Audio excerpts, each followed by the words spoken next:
মা হতে চলেছেন নবনীতা। টলিপাড়ায় শুরু নতুন জল্পনা। আসলে ঘটছেটা কি? 2023 সালে অভিনেতা জিতু কমলের সঙ্গে বিবাহ বিচ্ছেদের কথা ঘোষণা করেন অভিনেত্রী নবনীতা দাস।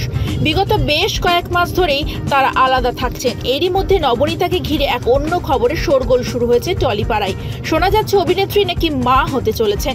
বছরের শুরুতেই সুখবর শোনালেন নায়িকা। একথা ছড়িয়ে পড়তেই ইন্ডাস্ট্রিতে নানা ধরনের আলোচনা শুরু হয়েছে ইতিমধ্যেই। তাহলে সত্যিই কি নবনীতা কি সত্যিই অন্তঃসত্ত্বা?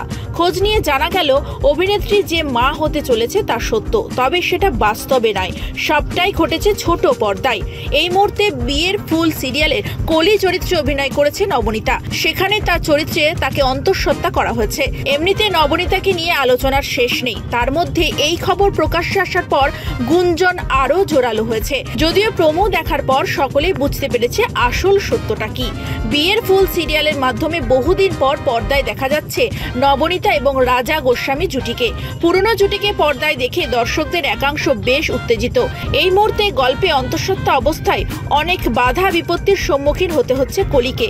কলির লড়াই যে দর্শকদের আগ্রহ বজায় রাখবে তা নিয়ে নির্মাতারা আশাবাদী। বাস্তব জীবনে নবনীতা শুধুই নিজের কাজ নিয়ে ব্যস্ত।